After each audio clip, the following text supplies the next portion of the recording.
સુરત મહાનગરપાલિકા દ્વારા પાન ખાઈને પિચકારી મારનાર લોકો પાસેથી ₹5.85 લાખ દંડ વસૂલવામાં આવ્યો છે। સુરત મહાનગરપાલિકા દ્વારા રસ્તા ઉપર જાહેર મિલકતો ઉપર બ્રિજ ઉપર પાન માવા ગુટખાની પિચકારી મારી અને સુંદરતા બગાડનારા સામે કડકાઈ અપનાવવામાં આવી છે।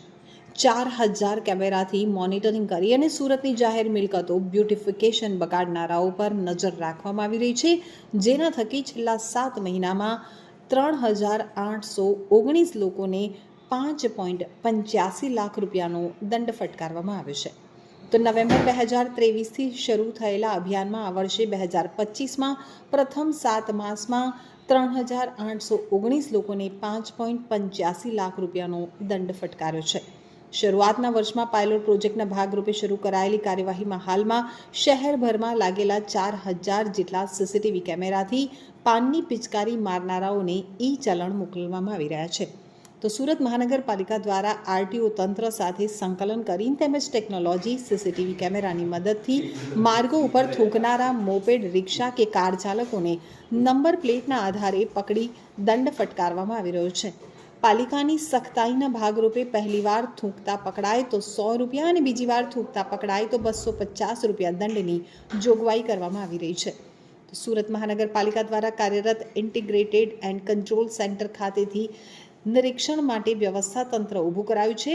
તેના થકી રખડતા ઢોર માટે પણ મોનિટરિંગ ચાલી રહ્યું છે, જ્યારે કેમેરાની મદદથી જાહેર રસ્તા ઉપર થૂંકતા અને ગંદકી કરતા ઈસમોને ચલણ ઇસ્યુ કરાયા છે।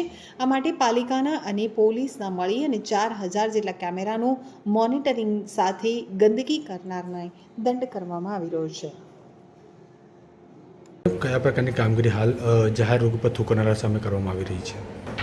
સુરત મહાનગરપાલિકા હાલ જ્યારે સ્વચ્છતામાં અગ્રેસર છે, ત્યારે શહેરમાં જાહેરમાં ગંદકી કરતા તમામ પ્રકારના ઇસમો પર કાર્યવાહી કરવી પણ જરૂરી બને છે। આ અંતર્ગત માનનીય કમિશનરશ્રી, ડેપ્યુટી કમિશનરશ્રી તથા આરોગ્ય અધિકારીશ્રીના સચોટ માર્ગદર્શન હેઠળ તમામ ઝોનમાં કાર્યવાહી કરવામાં આવી છે, જેમાં શહેરભરમાં આવેલ કુલ 3500થી 4000 જેટલા સીસીટીવી મારફતે જાહેરમાં થૂંકતા ઈસમો કે જે જાહેર માર્ગો પર શહેરના બ્યુટિફિકેશનને ખરાબ કરે છે, એ તમામ લોકો પર શહેરમાં બ્રેડલાઇનર સર્કલ પર આવેલા integrated command and control centre ICCC ખાતે મોનિટરિંગ કરવામાં આવે છે। અને આ દરમિયાન જો કોઈ વ્યક્તિ જાહેરમાં થૂંકતા પકડાય તો ઝોન સાથે સંકલન કરીને ચલણ જનરેટ કરવામાં આવે છે, તેમજ ઝોનના જે તે આરોગ્ય વિભાગ દ્વારા તેમને દંડ કરવામાં આવે છે। આ તમામ કામગીરી જાન્યુઆરીથી સપ્ટેમ્બર સુધીમાં અત્યાર સુધીમાં કુલ 3819 જેટલા લોકોને ₹5,85,000 જેટલો દંડ પણ આપણે કરેલ છે।